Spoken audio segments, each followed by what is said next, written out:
قائد اعظم محمد علی جناح بطور governor general of Pakistan Muslim league کی صدارت قبول کرنے سے انکار کیوں کیا؟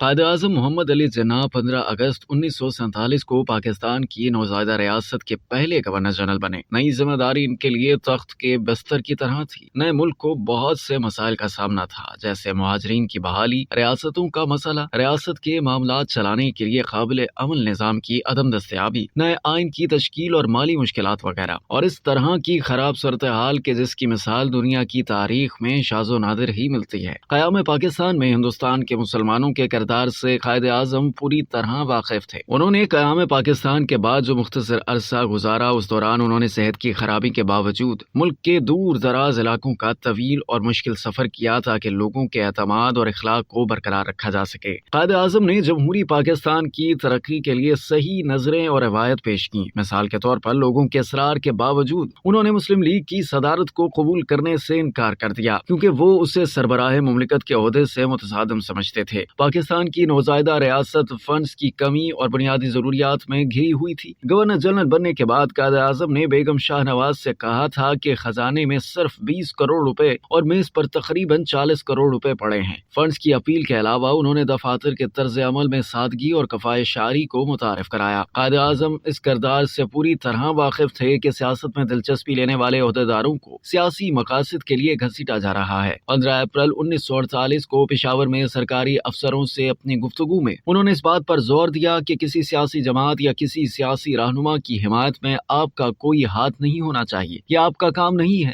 آپ کا فرض نہ صرف اس حکومت کی وفاداری اور دیانتداری کے ساتھ خدمت کرنا ہے، بلکہ اس کے ساتھ ساتھ اپنی اعلیٰ ساکھ، اپنے وقار، اپنی عزت اور اپنی خدمت کی دیانت کو برقرار رکھنا ہے۔ قائد اعظم ایک آئین ساز ہونے کے ناطے قانون کی حکمرانی کے پختہ یقین اور کٹر حامی تھے۔ 400 کے قریب سرکاری ملازمین گورنر جنرل ہاؤس کے گیٹ کے سامنے احتجاج کے لیے جمع ہوئے۔ عملے نے مظاہرین کو لاٹھی چارج کے ذریعے منتشر کرنے کی اجازت مانگی، لیکن قائد اعظم نے کہا پرامن احتجاج ان کا آئینی حق ہے۔ قائد اعظم صوبوں کو صوبائی خود مختاری دینے کے حق میں تھے۔ قائد اعظم کا پختہ یقین تھا کہ تعلیم کے بغیر کوئی قوم مضبوط نہیں ہو سکتی اور نہ ہی ترقی کر سکتی ہے۔ آل انڈیا ایجوکیشنل کانفرنس کو ایک پیغام میں انہوں نے کہا کہ اس میں کوئی شک نہیں کہ ہماری ریاست کا مستقبل اپنے بچوں کو دی جانے والی تعلیم پر بہت زیادہ منحصر ہوگا۔ اپنے لوگوں کو سائنسی اور تکنیکی تعلیم دینے کی فوری ضرورت ہے، اور ساتھ ہی ہمیں اپنی آنے والی نسل کی کردار کی تعمیر بھی کرنی ہے۔ قائد اعظم نے ملک کی معاشی اور مالی ترقی پر زور دیا۔ محمدی shipments, Orient year ways, Habib bank, Muslim commercial bank, all India federation of Muslim chambers of commerce and industries اور پرنٹنگ پریس جیسی تنظیمیں وجود میں آئیں۔ اسٹیٹ بینک آف پاکستان کی افتتاحی تقریب کے موقع پر انہوں نے کہا، میں سماجی اور معاشی زندگی کے اسلامی نظریات کے ساتھ ہم آہنگ بینکنگ کے طریقوں کو تیار کرنے میں آپ کی تحقیقی تنظیم کے کام کو پوری توجہ کے ساتھ دیکھوں گا۔ قائد اعظم امن، آشتی اور تعاون پر مبنی خارجہ پالیسی پر یقین رکھتے تھے۔ پاکستان براڈ کاسٹنگ سروس کے افتتاح کے موقع پر انہوں نے کہا،